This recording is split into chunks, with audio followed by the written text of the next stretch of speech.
Olá, pessoal, eu sou o Ricardo Pirocini, esse é o Pretexto. O nosso convidado de hoje é a voz que embala as nossas emoções esportivas. É com muito prazer que eu recebo hoje o Kleber Machado. Kleber, muito obrigado, viu?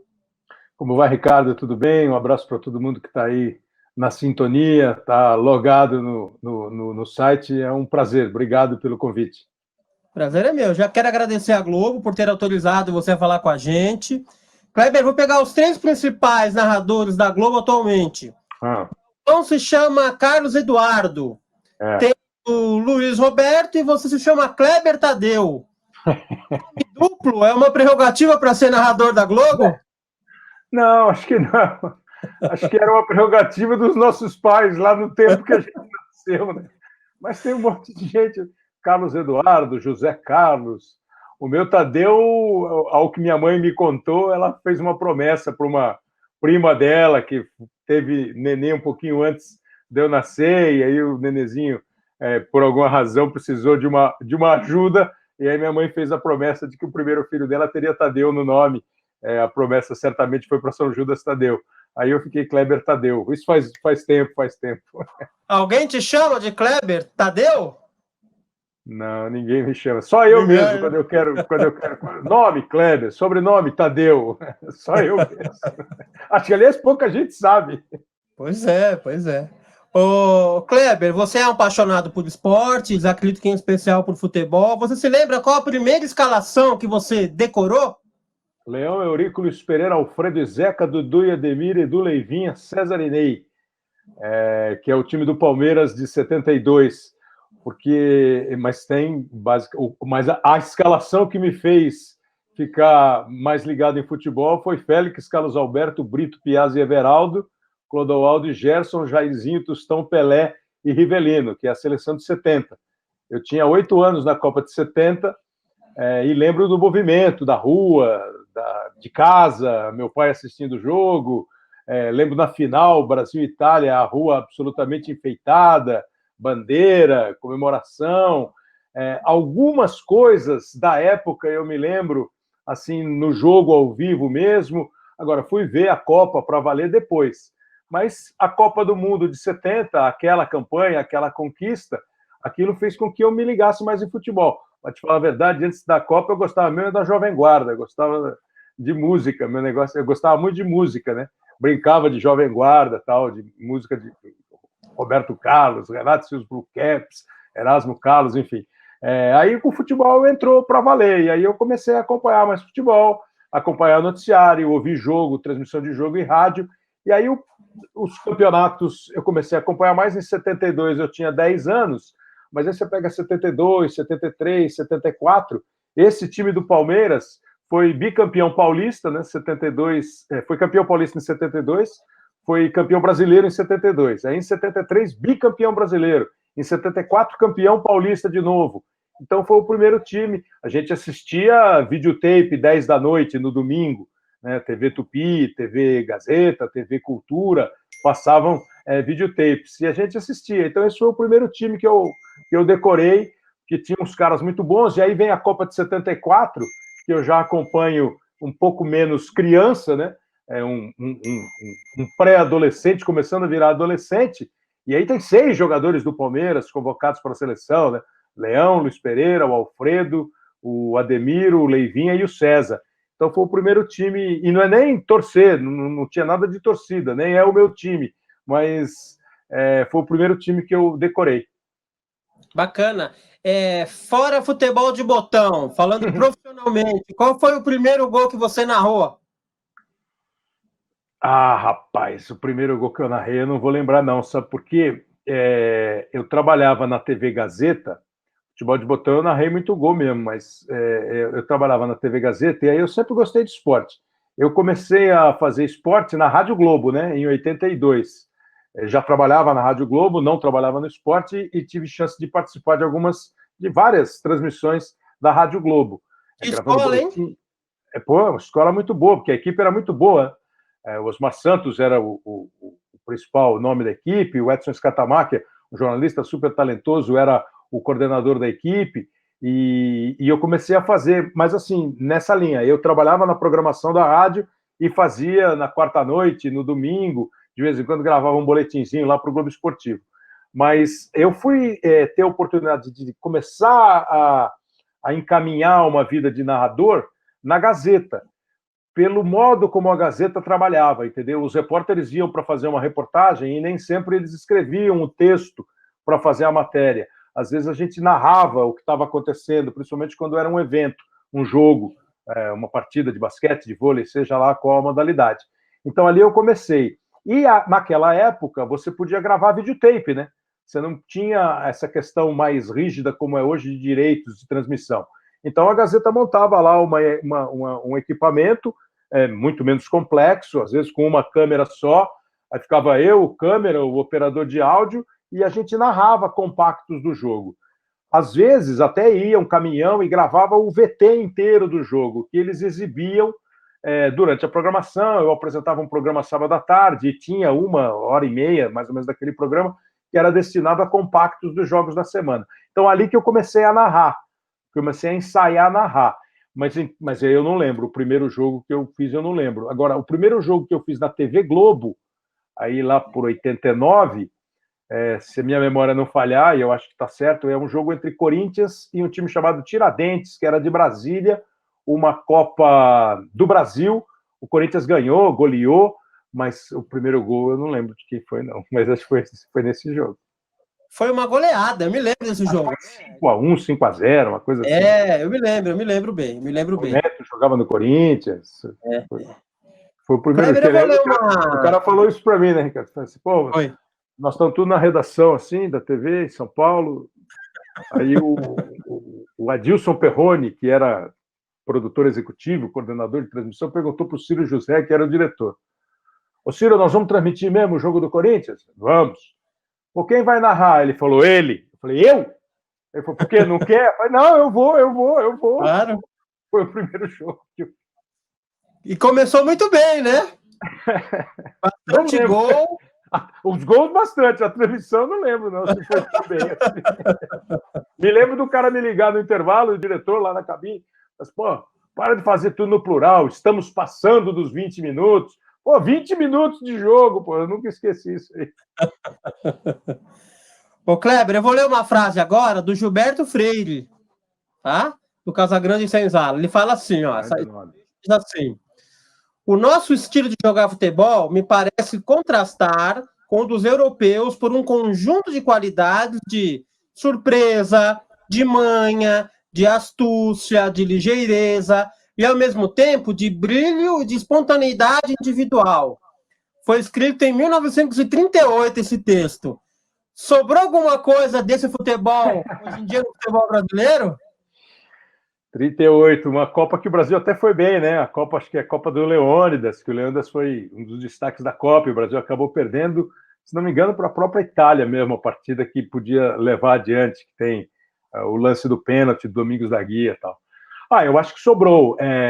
Sobrou na essência, sobrou na origem, sobrou nessa análise que ele fez em 1938 e que hoje, talvez a mistura do futebol brasileiro com o futebol europeu, ou do futebol como um todo, no mundo inteiro, ele passou a ter as características mais divididas. O Armando Nogueira, grande jornalista, com quem eu tive o prazer de conviver algum período, o Armando tinha na cabeça dele que o futebol tinha apenas duas escolas de futebol, a brasileira e a argentina. A brasileira, muito nessa linha do texto do Gilberto Freire, e a argentina, aquele toque de bola rápido, que o pessoal brinca muito, eu toco e me voe, né? O cara toca e passa, tal. Eu acho que hoje em dia você tem mais escolas, né? Acho que o senhor Armando estava meio radical no conceito. Talvez a Itália tenha uma escola de futebol. E me parece que hoje você tem várias escolas, várias tendências de jogar, mas é um mix. É um mix. O futebol brasileiro, talvez ele tenha abandonado um pouco essas características principais citadas pelo Gilberto, essa ousadia, essa criatividade, esse improviso, essa surpresa que ele causa no adversário. Talvez ele tenha se entrado mais para o mundo globalizado do futebol. E, ao mesmo tempo, os europeus passaram a pegar algumas características.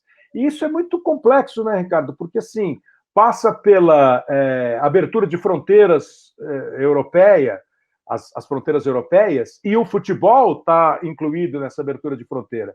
Então, o futebol europeu passou, com o seu poderio financeiro, a importar jogadores, que no caso ali nem era importação, era só o cara passar a fronteira, mostrar o passaporte europeu e ir jogar em qualquer país. Então, eles começaram a mesclar, misturar. Por exemplo, a rigidez defensiva da Itália, o jogo intenso da Inglaterra, a habilidade do francês, a surpresa africana e o estilo brasileiro. Não à toa, muitos brasileiros saíram e continuam saindo e fazem parte de vários elencos em bom número, mundo afora. Mas o nosso futebol, aí tanto internamente quanto o futebol na nossa seleção, essa mistura, eu não sei se ela foi muito boa para o Brasil, porque você tinha o Brasil, né, a Copa de 38 é a última Copa antes da Segunda Guerra, aí nós temos 2 ciclos de campeonatos mundiais que não acontecem, naturalmente, né, 42 e 46, chega a Copa de 50, o Brasil é a sede da Copa, tem tudo para ganhar a Copa, tinha um time para ganhar a Copa, esteve próximo de ganhar a Copa e sofre a primeira decepção, assim, com D maiúsculo do futebol brasileiro. Mas ele vai se reencontrando, muito em função do talento individual e do bom posicionamento da equipe. Hoje, nessa mistura, eu temo que a gente tenha perdido a nossa essência, a nossa ousadia, o nosso improviso, a nossa capacidade de chamar daqui que eu vou decidir. Eu sei que não é tão fácil hoje. E na hora da força, na hora da disciplina, na hora do mix, os europeus, não à toa, são campeões do mundo desde 2006, né? Depois da Copa de 2002, que o Brasil ganhou, de 2006 para cá, só os europeus ganharam a Copa e só a Argentina teve uma oportunidade de fazer uma final nas outras todas, né? Se eu não me enganar aqui, em 2006, Alemanha, Inglaterra, França e Itália, a Itália foi campeã. Em 2006. Em 2010, Espanha e Holanda, a Espanha campeã. Em 14, a Argentina entra e disputa a final e perde para a Alemanha. E em 18, uma final europeia, de novo com França e Croácia. Quer dizer, a Europa, com a sua força financeira, com a sua capacidade de montar seleções nos seus clubes, e aí expande um pouquinho para as seleções nacionais, ela passou a dominar tecnicamente com resultados do futebol. E aí a gente perdeu, talvez, o que a gente tinha de características mais surpreendentes e mais encantadoras para eles, né? Kleber, eu trabalho como escritor, sou ghostwriter, né? Então, quando eu erro alguma coisa, eu tenho tempo de deletar, ou quando eu mando para alguém o texto, ele fala, olha, muda isso aqui e tal. Você trabalha essencialmente ao vivo. Como é ter o trabalho avaliado por milhões de pessoas? É do jogo, né? Quando você fala algumas coisas que me falam, me perguntam, me lembram, eu sempre remeto a algumas histórias, alguns exemplos que eu tive na minha carreira, né? Tinha um comentarista esportivo muito competente, Loureiro Júnior. O Loureiro era professor, aí o Loureiro foi um comentarista importante da Rádio Bandeirantes. Depois, quando o Osmar montou a equipe na Rádio Globo, o Loureiro foi para a Rádio Globo. E a gente chegava assim na rádio, começo da tarde, assim, meio da tarde, o pessoal que chegava para fazer o Globo Esportivo, o pessoal do esporte, ficava na sala da operação externa. O pessoal, os operadores que faziam as transmissões, né? E tinha uma hora que era uma reunião, era uma bagunça, e a gente ia para lá. Aí a rádio contratou um repórter, um bom repórter, que era de jornal. Aí esse cara foi para lá, começou a escrever e começou a fazer algumas coisas como repórter, como microfone. E de vez em quando ele rateava, entendeu? Na hora do vivo, ele vacilava, ele errava, ele engasgava, ele gaguejava, ele começava de novo, ele se confundia e tal. E eu nunca esqueci que o Loureiro falou assim, na época não tinha computador, né? Quando você bota o papel na máquina, arruma o papel e escreve. Aí você, olha, não gostei. Amassa e joga fora. Ou põe de novo, aí risca aqui. Velho, olha que baixa a chavinha do microfone, não tem volta. Não tem volta. Então você acaba cometendo muito mais erros no sentido assim, você pode errar uma concordância, você pode engasgar numa palavra, você pode errar o nome de um cara, você pode entender de uma maneira equivocada o que está acontecendo. E essa avaliação que você falou, ela é constante. Eu acho que ela sempre teve, hoje ela é um pouco mais intensa. Eu acho que os profissionais de televisão viraram um pouco de setor de cobertura, entendeu? O que você cobra? Eu cubro transmissões na televisão, eu cubro novelas. E aí você acaba pegando o erro mesmo, você vai pegar. Mas é isso mesmo. Uma vez eu estava fazendo um carnaval, aí eu falei... o assunto no carnaval era, por alguma razão, apareceu o Mágico de Oz no desfile da escola. Eu estava com a Maria Beltrão fazendo, né? Aí nós começamos a falar a história, não, porque a menina saiu, foi para o mundo de Oz, lá foi para o mundo encantado, encontrou o mágico, e aí lá ela encontra o Homem de Lata, o Leão e o Espantalho, né? Aí assim, o Leão queria coragem, o Espantalho queria um coração, e o Homem de Lata queria... E nós não lembramos o que ele queria. Qual era o desejo que o Homem de Lata ia lá pedir para o Mágico de Oz. Aí, no dia seguinte, 2 dias depois, um cara escreveu no jornal. E aí o Kleber empacou. Pô, empacou é feio, né? É feio. Aí o tempo passa, cara. Aí um dia esse cara escreve uma coisa errada na coluna. Entendeu? O cara vai para a televisão e engasga. Não é justificativa, é fato. Não tem como, Claro. não tem como. Você fala 1, 2 horas, uma hora você vai errar alguma coisa, entendeu? Mas é do jogo, é do jogo. Ô, Kleber, ele tem uma coisa que eu sempre falo, eu sempre defendo vocês do esporte ao vivo, que é assim, né? Não é uma conversa nossa aqui que você fala, eu falo, você ouve vozes, né? Durante a transmissão. Sabe que isso é o de menos, né, Ricardo? A gente se acostuma de tal maneira que essas vozes, para quem não entende, se você está fazendo um jogo, você tem uma pessoa que está na emissora coordenando a transmissão. Então, a qualquer momento, ela aperta um botão e fala com você. Você tem um outro que está na unidade móvel, ali no estádio, e ele também fala com você. Às vezes, os dois falam ao mesmo tempo, né? E lá atrás do cara no controle tem mais um monte que está gritando, que está falando, tal e coisa. Mas a gente acostuma com isso. Isso aí é o de menos. Às vezes pode atrapalhar, pode te tirar o raciocínio, pode te confundir um pouquinho. Mas, por exemplo, eu prefiro sempre, se eu estou conversando com você e eu te fizer uma pergunta, você está de camisa azul, você gosta de azul? E você começar a responder, e o cara entrar no meu ouvido, aí eu não gosto. Eu prefiro que ele entre quando eu estiver falando. Porque aí eu me controlo para falar e ouvir. Porque se ele falar em cima de você, eu não estou ouvindo o que você está falando, eu perdi alguma coisa que você falou, eu perdi uma informação que você deu, uma boa resposta que você deu para eu fazer uma próxima pergunta. Então eu prefiro sempre que fale quando eu estou falando. Mas isso você acostuma, é tão comum que já nem dói mais. Ô, Kleber, na época do Boni, né, quando o Boni era o superintendente da Globo, ficaram famosos alguns memorandos que ele mandava, né, quando ele não gostava de alguma coisa. Geralmente eram broncas. Eu queria saber assim, para o narrador levar a bronca da direção, quando que o narrador leva a bronca?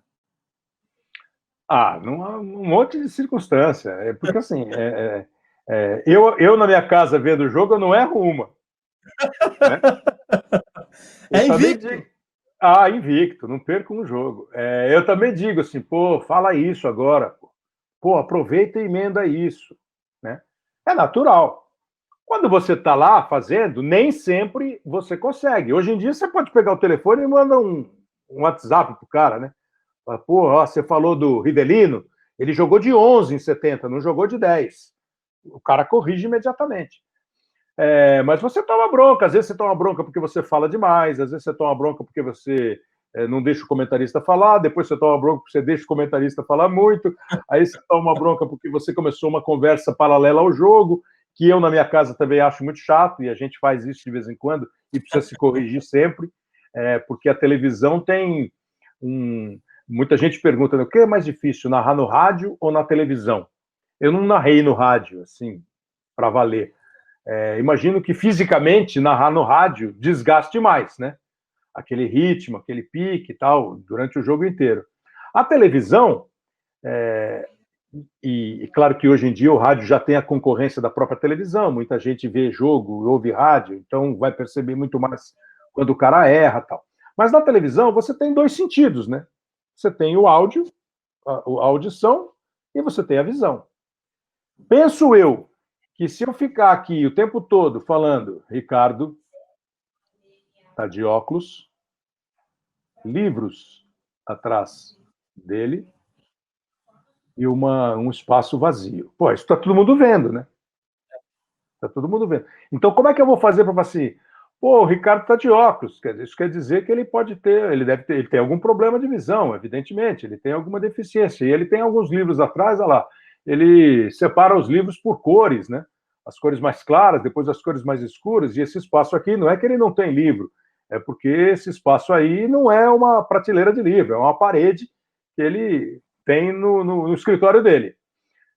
Beleza, eu consegui juntar as coisas. Agora, se você está aí e eu falo assim, o Ricardo está ali, numa sala que tem muitos livros. Aliás, eu li um livro outro dia, o livro do Gilberto Freire, Casagrande e Senzala, quando ele começa a contar um pouco a origem da sociedade brasileira, quando ele faz a diferenciação entre os senhores de engenho e os escravos.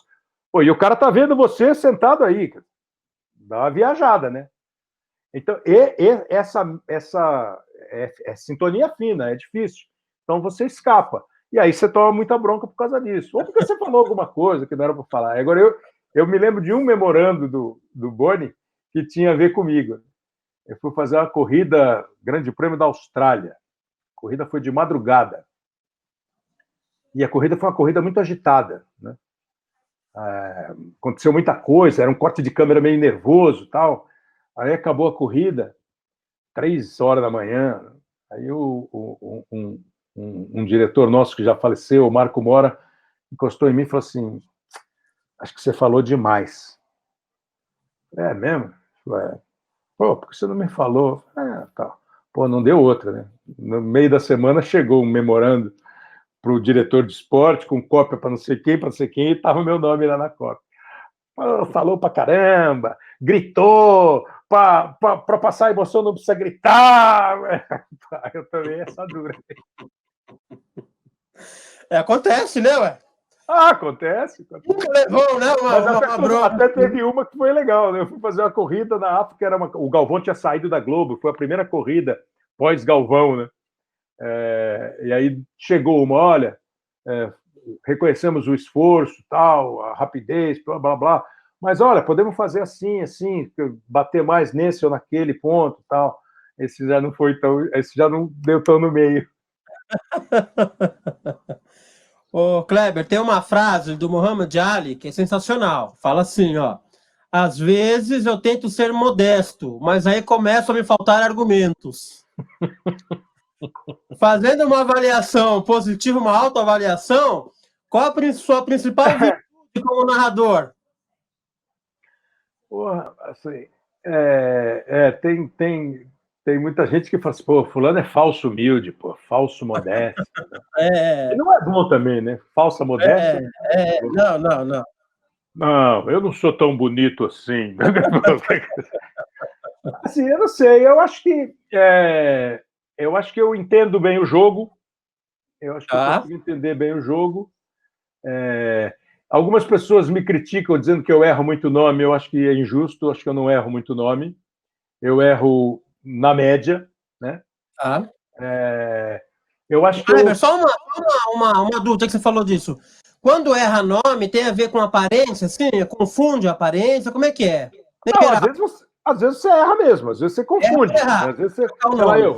Pega o Vitor Luiz, lateral esquerdo do Palmeiras, e o Lucas Lima, meio esquerdo do Palmeiras. Pô, tem um dia que eles estão com o mesmo cabelo, tem a mesma altura, os dois são canhotos e os dois estão com a chuteira da mesma cor. Pô, uma hora você troca. Claro. Mas, assim, eu acho que eu não erro tanto assim quanto as pessoas falam, e acho que com o tempo, né, tem muito cara que fala assim, pô, é um sono, parece que você vai dormir. Eu acho que com o tempo eu comecei a entender um pouco o que é passar o momento do jogo, entendeu? Acho que essa sacada, sim, eu tenho. Eu me considero, assim, razoavelmente rápido para ouvir alguma coisa e emendar uma outra, entendeu? Sei lá, se você falar alguma coisa para fazer uma graça ou para emendar um assunto, eu me considero razoavelmente ligeiro para esse tipo de coisa. Mas é isso. E, ao mesmo tempo, por exemplo, eu não fico muito à vontade para dizer que está tudo espetacular, que maravilha, que jogo sensacional. Eu fico meio tímido, entendeu? Para ficar criando frase, bordão, assim, isso aí eu fico meio tímido. Aí fica uma questão de gosto. Eu acho que eu tenho um entendimento dos esportes assim razoável. Eu consegui transmitir ao longo da minha carreira muitas modalidades, né? Então acho que assim assim. E o Edson Scatamaca, que eu já citei, há um tempo ele falou para mim: acho que hoje você criou um estilo, você tem um estilo. Que se você tiver que me perguntar qual eu não vou saber te definir. Eu vou talvez falar tudo isso que eu falei agora e considerar que isso seja um estilo, entendeu? Eu não sei se é. Mas você tem que corrigir. Por exemplo, o mesmo Marco Mora, uma vez, falou para mim assim: pô, você está narrando o gol, aí você narra o gol, gol do tchau! Imediatamente você cai e fala assim, vai para a saída do meio-campo. Entendi. Não. Você tem que levar um pouco mais aquele clima, entendeu? Uma coisa que eu nunca esqueci, que é isso mesmo. Boa dica, boa dica. Claro, até enquanto está o replay, aí você vai. Você narrou o gol, aí depois você explicou mais o lance no replay, salientou alguma coisa. Olha como o cara deu um passe preciso. Mas isso tudo tem que ser ainda no tom de quem está comemorando um gol. Né? Você não pode voltar e simplesmente se sentar e ficar com aquela fleuma. Isso aí foi uma dica interessante que ele me deu. Kleber, não sei se serve de consolo, mas minha mãe tem 2 filhos só e ela troca o nome direto, tá bom? Então. Todas as mães fazem isso. Todas. Não há hipótese. Todas. Kleber, imaginando que o gol é o momento mais importante da vida de um jogador, né? Qual que é o gol do narrador? O gol do narrador, eu acho assim, primeiro é o gol importante, né? É o gol decisivo. É o gol... E não é decisivo só se o jogo é final de campeonato. É o gol que vem precedido de um certo drama, de uma certa tensão, de uma certa história que está parando todo mundo, entendeu? Esse é o gol. O gol bonito, né? O golaço, o gol bem feito, o gol plástico. Também esse é o gol do narrador. Agora, para mim, se eu perguntar como é que você gosta de fazer um gol, eu gosto de fazer um gol onde eu sou preciso, onde eu consigo começar e acabar a jogada falando o nome dos caras, acrescentando alguma coisa ao lance que ele fez e falando, Ricardo bateu para o gol. Gol do Ricardo, entendeu? Esse é o gol preciso. E tem muitas vezes que não é nem um gol. Que eu gosto muito, que é da Copa de 2010, é um não gol de Gana contra o Uruguai. Né? O jogo está 0-0, está na prorrogação, está com 13 minutos do segundo tempo da prorrogação, está indo para os pênaltis, e aí o Luis Soares tira uma bola com a mão, é pênalti. É pênalti. Foi expulso? Foi expulso. E aí na época eu lembro que um colunista de televisão fez um elogio dizendo que a minha narração foi cirúrgica. Aí eu fui ouvir e falei, foi legal. Porque eu pego, né, o lance, digo, foi pênalti, foi com a mão. E aí eu não, porque aí cria uma expectativa assim terrível, vai acabar o jogo, 13 do segundo tempo, Gana vai fazer o gol e vai pela primeira vez levar um país africano para a semifinal da Copa do Mundo. O Luis Soares sai chorando e a hora que o cara vai bater o pênalti, o Jean chuta para fora. É um não gol. Né? Aí o cara corta pro Luis Soares, ele tá assim, de repente ele olha e fala, foi fora, ele valeu a pena ser expulso. e o Uruguai se classificou. Tem muito isso, de como é que está o negócio, entendeu? Como é que está o jogo e tal. E claro, o gol decisivo, o gol da conquista. Por exemplo, o primeiro gol do Neymar contra o Peñarol na final de 2011, jogo 0-0, comecinho de segundo tempo, aquele é um gol super bom de narrar, entendeu? Que o pessoal lá de Belo Horizonte, o lado atleticano de Belo Horizonte, fala bastante para mim, é o gol do Leonardo Silva na final da Libertadores.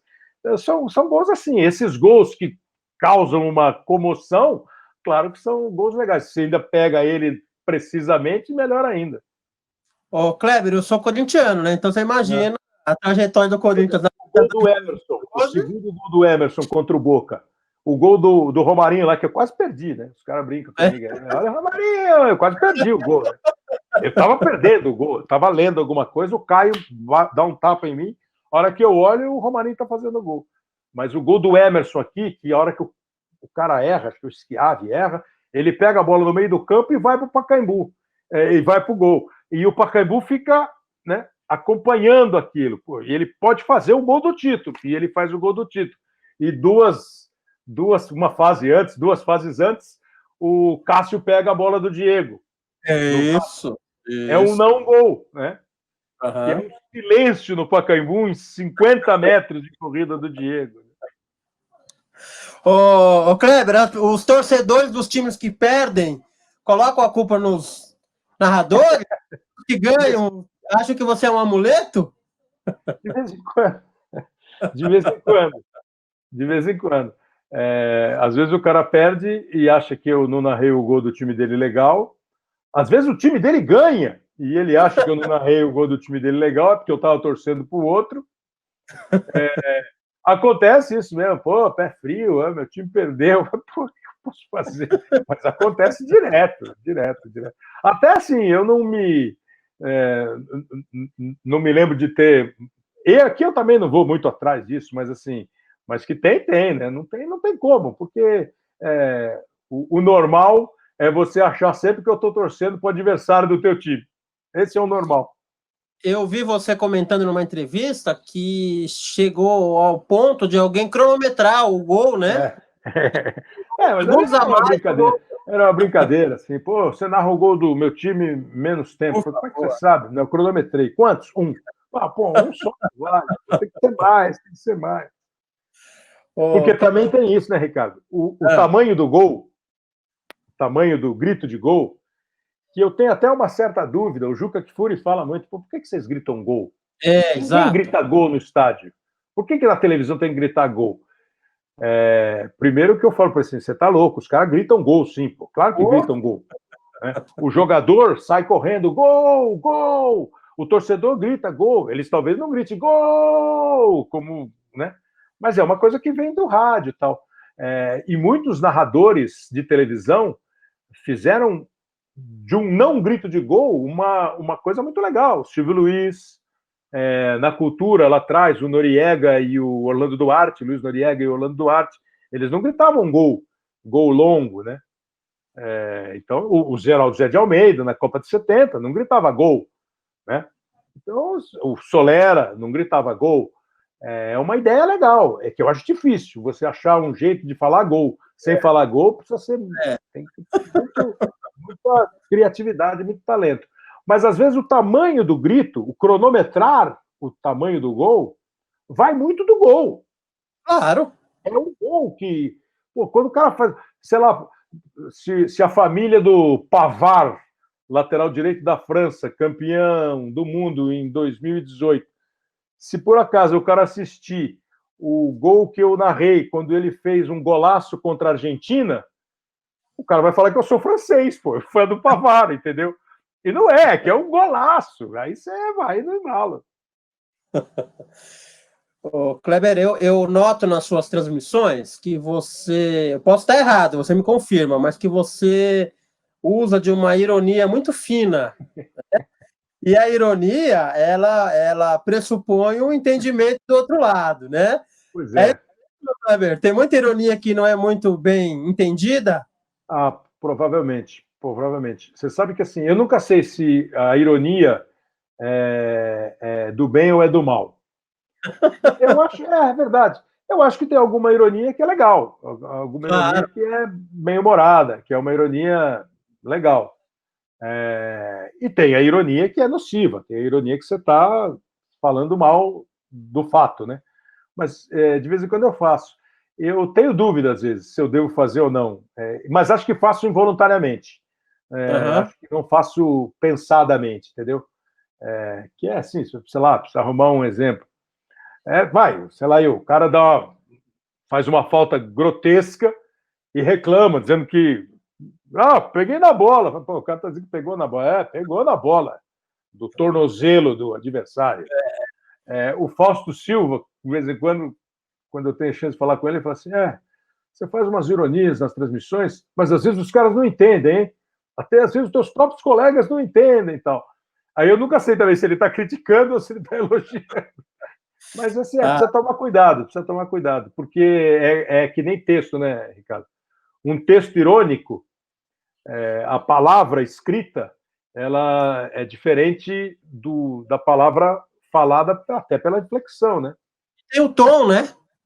Claro que eu posso falar assim, pô, bonito o seu óculos, hein, Ricardo? Eu posso falar assim, bonito o seu óculos, hein? Isso. Eu estou sendo irônico com o seu óculos. Se eu escrevi, só ficou bonito o seu óculos, né? Não tem sentimento o texto. Bom texto tem, mas um texto curto, assim. Ô, Kleber, podia ter, igual tem a bolinha que avisa o gol, uma coisa que avisa ironia, pronto. Não tinha erro. Sabe que de vez em quando eu falo assim, tô brincando, né, gente? Tô brincando. Eu sei que não é isso, tô brincando. Ô, Kleber, em geral, quem que te faz rir? Você ri do quê? Eu rio muito, eu adoro rir. Eu acho que rir é um bom remédio mesmo. Se não é o único, ele é um ótimo remédio, né? Tem cara que fala que... Tem uns que falam que dá ruga, tem uns que falam que tira a ruga. Eu fico mais pelo evita a ruga. Eu acho... Também.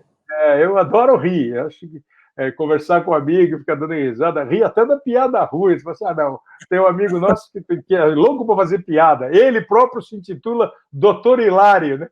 Que faz aquela piada sem graça, monstruosamente. Aí tem um outro que fala assim, não, isso nem piada é, pô. Não vou isso nem piada é. Mas eu gosto de rir. Quem me faz rir direto, sempre fez e vai continuar fazendo, quando eu fico vendo no Viva os programas da escolinha, é o Chico Anísio, né? O Chico Anísio e a equipe toda que faz a escolinha antiga. A escolinha nova é boa, atores bons, atores, né, que estão conseguindo trazer de uma maneira de muita saudade, de muita competência aqueles caras. Mas assim, quem viu o original, né, acaba ficando mais encantado. Então esse aí eu rio toda hora. Agora, me faz rir um monte de coisa, sabe? Me faz rir uma cena bonita de filme, um gol bonito, me faz rir, sei lá, minha filha tirar uma nota boa, me faz rir um monte de coisa, né? Me faz rir um bom encontro entre amigos, que tá tão em falta, né? Mas eu acho que rir é ótimo, me faz rir o Mr. Bean, né? Mr. Bean é fantástico. Isso me faz rir, um monte de coisa me faz rir. O Gordo e o Magro me fazem rir, assim, um monte de coisa. Que bom. Você falou no Chico Anísio, você teve o privilégio de ter ele como comentarista, não foi? Em 90? Privilégio. O primeiro jogo que eu fiz para a Rede, aquele Corinthians e Tiradentes, foi só para São Paulo. O primeiro jogo que eu fiz para a Rede foi um amistoso, acho que em 89, Uruguai e Inglaterra. Sim. E o Chico Anísio foi o comentarista. Encantador. E na Copa do Mundo, de 90, ele teria ido para a Itália, né? Mas você lembra que teve o plano Collor, tal, foi um plano que encolheu o dinheiro, e foi só o Galvão de narrador. O Oliveira Andrade e eu ficamos no Brasil, narramos da TV lá no Rio. E o Chico iria também para a Itália como comentarista, acabou ficando. Então era um convívio de todo dia, fazendo jogo com ele. O cara brilhante, assim, olha. Se tivesse que... É difícil isso, porque... Primeiro que assim, comparar é uma delícia quando você está conversando, assim, mas comparar para valer é muito difícil, porque cada pessoa tem seu talento, sua virtude, seus defeitos e tal. Mas, assim, talvez se você me falasse assim, um nome da televisão, cara que vai para o ar, acho que eu mandaria Chico Anísio. O Pretexto nasceu em 2014, né? Então essa é uma das lacunas que, infelizmente, eu não vou conseguir, porque o Chico Anísio era um cara que queria muito ter conversado, entrevistado. Uma frase do Churchill, tá? Vou ler para você. Vai. Não há mal nenhum em mudar de opinião, contanto que seja para melhor. Qual opinião recente você mudou? Você acha que mudou para melhor? Sobre qual assunto? Evidentemente que o Churchill estava dizendo que, na opinião dele. Sem dúvida, sem dúvida. O duro é você saber quando a opinião é melhor ou é pior, né? Você é o seu próprio juiz, né? Pois é, acho que, na verdade, cara, nós estamos numa fase, assim, no nosso negócio aqui, jornalismo, de uma maneira geral, né? Nós estamos numa fase que a opinião, ela ganhou um espaço muito grande. O que é bom, Todos têm opinião, todos devem estudar determinado assunto, se inteirar de determinado assunto, se informar sobre determinado assunto, para que emitam uma opinião, para que formem uma opinião. Eu não sei se a opinião que eu mudei recentemente, porque assim, é duro, eu não sei se eu vou lembrar alguma que eu mudei e se eu mudei para melhor ou para pior, né? Tem coisas que, assim, eu nem tenho uma opinião definitiva, entendeu?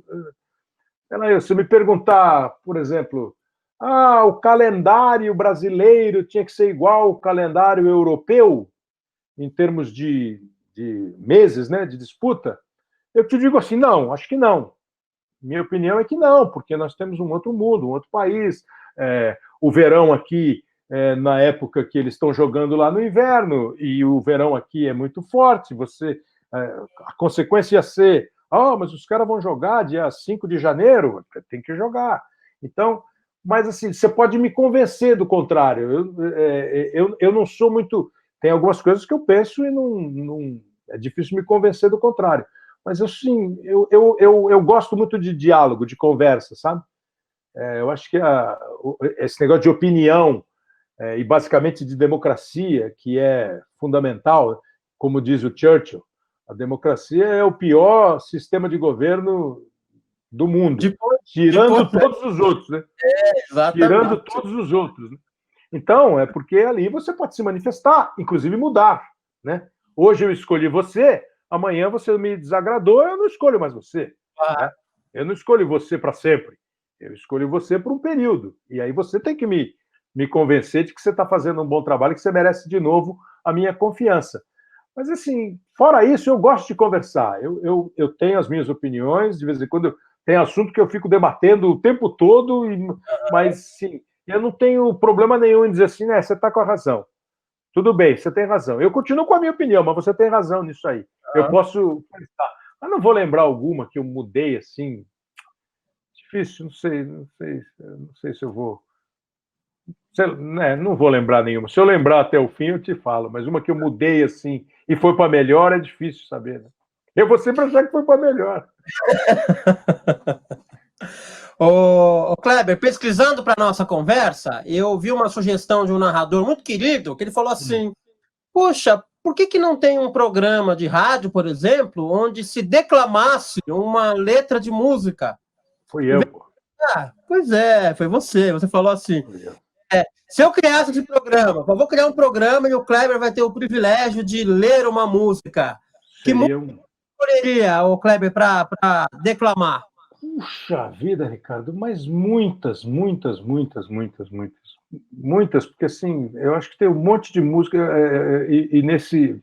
toda vez que eu falo de música, eu digo que para mim é a maior expressão artística, a expressão artística que mais fala a mim, né? Não é comparação com outras artes, né? Cinema é lindo, literatura é espetáculo, todas as artes merecem aplauso. Mas a mim, a música é a que fala mais, porque eu gosto da melodia, de ouvir uma melodia, eu sou louco por letra, eu gosto de letra, gosto de ver o que o cara escreveu, às vezes assim, a palavra que o cara escolhe, a métrica do texto, até a melodia do texto, né? O jeito que você pode ler uma música algum texto que você pode ler que vai ser uma música, mesmo sem você ler cantando, né? Então eu acho muito bom, acho muito bonito, e acho que assim, o clima, o ambiente, você pode com música, você pode dançar, chorar, pular, sabe? Agora, puta, para escolher uma assim, sei, uma. Acho que a melhor música do mundo, se eu tivesse que descrever, é A Day in the Life dos Beatles. Ah. Né? Mas eu nem sei a letra inteira, eu não sei a letra de cor. Aqui você tem um monte, tem música romântica. Você já ouviu Eu Te Amo, do Chico Buarque, a letra da música, o jeito que o cara. Né? Por exemplo, Acho Olha, do Roberto Carlos, falando música de amor. Pô, Gilberto Gil, você pega o Gilberto Gil cantando Procissão. Uma vez eu ouvi dizer que ele nem se liga muito nessa música, mas assim, pô, Domingo no Parque, é uma história. Pô, você pega músicas aí da minha geração, quando eu era moleque de 20, 21 anos, que aparece o rock brasileiro, né, que é anos 80, aqueles caras falavam eles tinham a minha idade, um pouquinho mais, um pouquinho menos, e aqueles caras falavam algumas coisas, e assim, pô, é isso aí mesmo, o que esse cara tá falando é isso aí que eu queria falar, entendeu? E história, e música, e contexto, eu acho, assim, você lê Tempo Perdido, do Legião Urbana, né? Tem andado distraído, impaciente. É uma letra linda, assim, simples e ótima. Naquele tempo, então, quando a gente tinha tudo 20, 22 anos, era um espetáculo. E me chama a atenção, né, Kleber, que eu costumo falar que era uma época em que a música boa era ouvida, né? Porque era sucesso, né? Não é só quem gostava de ler, gostava. Ele atingia muita gente, né? Eu sei que um autor que você gosta muito, um compositor que você gosta muito é o Gonzaguinha, né? Gosto. Então, gosta, né? Talvez se eu fosse ler, você falou do Gonzaguinha, né? Eu fico pensando nos meus prefixos musicais, né? Acho que se eu fosse escolher um para mim, eu escolheria uma música do Gonzaguinha, que nem é o meu compositor favorito, mas eu acho que é um cara assim. É que não tem compositor favorito, né? Você tem um time de caras que você fala: esse eu ouço, esse eu ouço, esse eu ouço, esse eu ouço, esse aqui é gênio, esse aqui é mais do que gênio, esse aqui é quase gênio, tem um monte. Mas tem uma música dele que chama Recado, que eu acho que é muito interessante, assim, que se me der um beijo, eu gosto. Se me der um tapa, eu brigo. Se me der um grito, eu falo. Se me der um grito, não calo. Se mandar calar, mas eu falo. Você, pô, que rebelde. Não é, mas aí na sequência, mas se me der a mão, claro, eu aperto. Se for sincero, direto e aberto, honesto, tô contigo, amigo, e não abro, né? Se é suor, é o meu e o seu. Verbo eu, para mim, já morreu. Se é para ir, vamos juntos. Se não é, já não estou nem aqui. Quer dizer, eu acho isso uma convivência, saca? Se nós estamos juntos, nós estamos juntos. Pô. Nós estamos juntos aqui e um está querendo sacanear o outro, prejudicar o outro, fazer uma pegadinha pro outro. Aí não tem muita graça, né? E é isso, dá para você me dar uma bronca sem gritar comigo. Isso, exatamente. Costumam ser as piores até essas, né? São as que mais dói. Ô, Kleber, se eu quisesse fazer uma resenha, tipo um arquivo confidencial para contar as histórias do Kleber, quais amigos conhecidos que eu poderia chamar que sabem bastante histórias suas? Amigos conhecidos, que as pessoas conhecem? Exato, Puxa vida, cara. Que as pessoas conhecem. Porque o duro é isso, né? Todo mundo tem que conhecer. Mas, assim, os caras com quem eu... Acho que hoje o cara com quem eu trabalho há mais tempo, assim, fazendo jogo e tal, é o Casagrande, assim.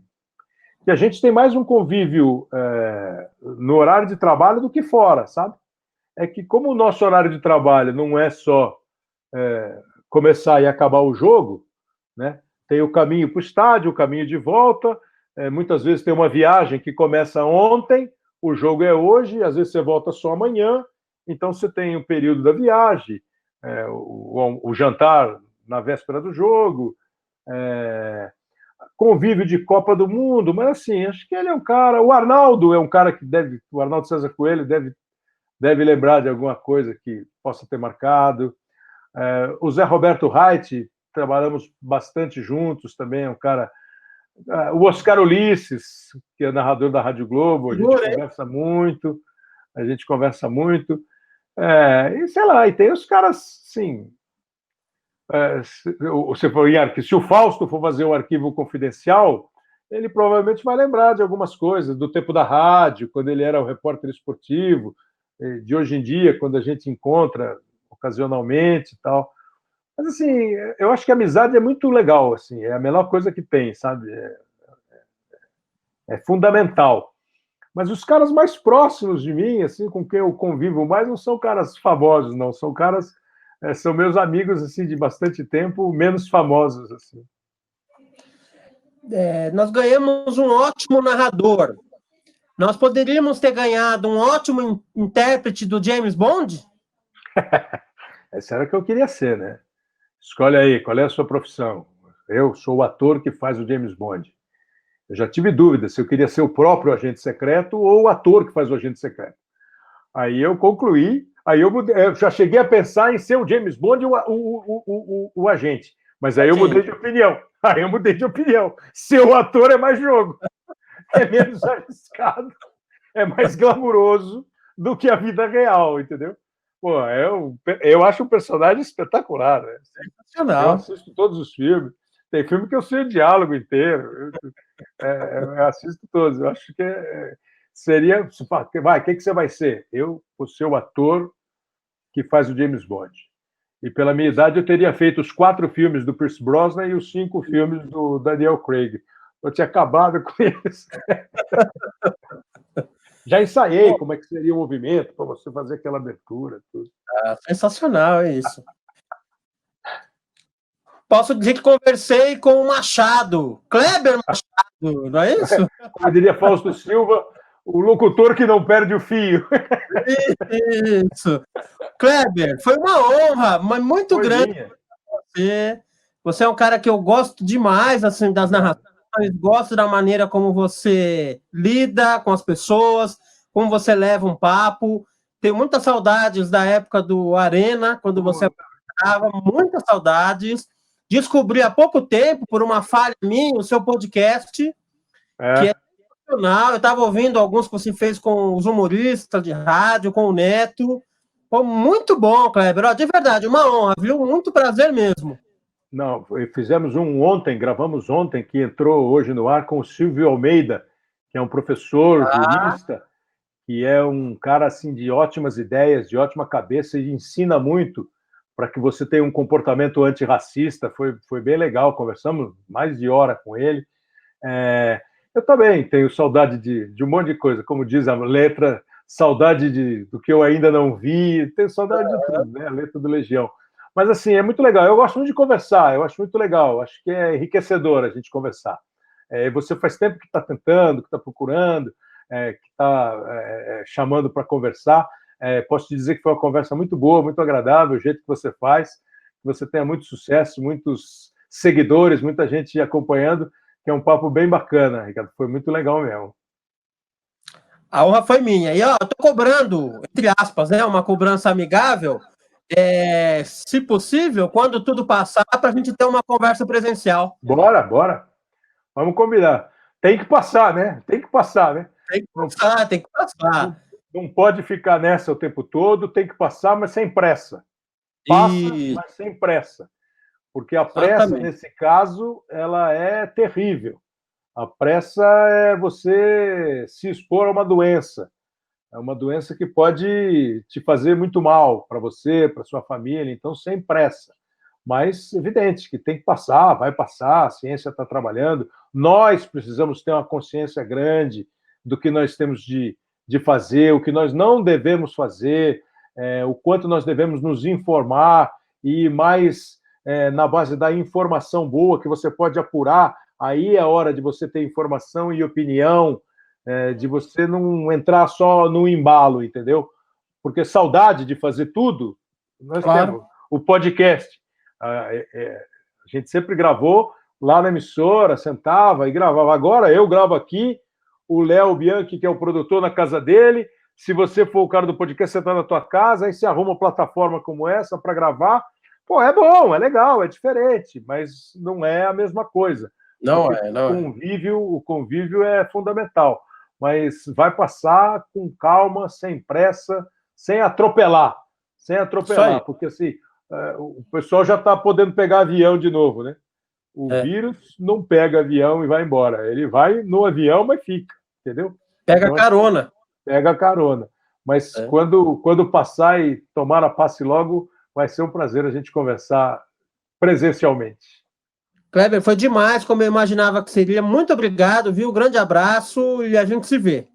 Obrigado mesmo, e para você que está vendo, continue vendo. Ele tem um time bom de entrevistados, já conversaram com ele, e certamente vai ter outros muito bacanas, que é um papo muito bom. Obrigado, Ricardo. Valeu. É isso aí, pessoal. A gente fica por aqui. Volta em breve com mais um bate-papo no Pretexto. Até mais. Tchau.